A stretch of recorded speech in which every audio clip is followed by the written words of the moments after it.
আসসালামু আলাইকুম। শুনছেন সংবাদ শিরোনাম।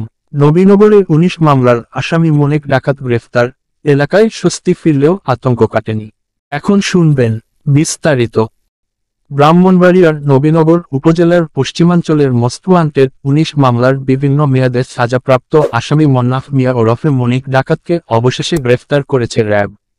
১৫ মার্চ শনিবার মধ্যরাতে উপজেলার বরিকান্দি মাজার এলাকা থেকে র্যাব ৯-এর সরকারি police super ASP Zia Latiful ইসলামের নেতৃত্বে র্যাবের একটি চৌকস দল তাকে গ্রেফতার করে।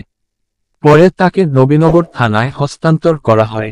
ব্রাহ্মণবাড়িয়ার অতিরিক্ত police super crime Obaidur Rahman রাতে মুঠোফোনে এই গ্রেফতারের সত্যতা নিশ্চিত করেছেন। এদিকে উপজেলার পশ্চিমাঞ্চলে বসবাসরত লাখো মানুষের কাছে মূর্তিমান আতঙ্ক মনিক ডাকাত আবারও গ্রেফতার হয়েছেন এমন খবরে স্বস্তি বিরাজ করছে। অন্যদিকে মনিক ডাকাত অতীতের মতো যেকোনো সময় জামিনে বের হয়ে এসে এলাকায় পুনরায় ত্রাসের রাজত্ব কায়েম করতে পারে এই আতঙ্কেও ভুগছেন পশ্চিমাঞ্চলবাসী। এলাকার একজন অবসরপ্রাপ্ত শিক্ষক বলেন, যখন যে সরকার আসে সেই সরকারের প্রভাবশালীদের সঙ্গে মনিকের ওঠাবসা থাকে।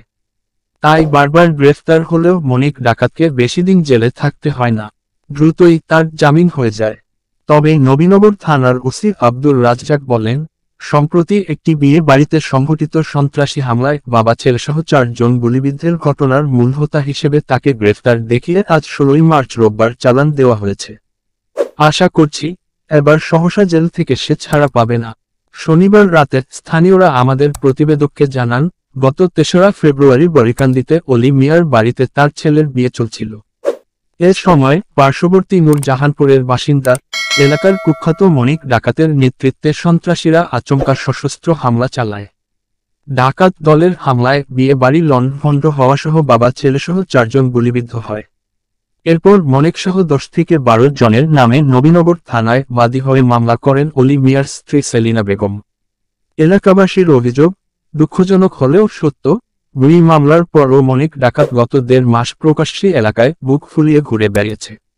এ সময় মনিক ও তার সশস্ত্র বাহিনীর ভয়ে লোকজনকে চরম আতঙ্কে থাকতে হয়েছে।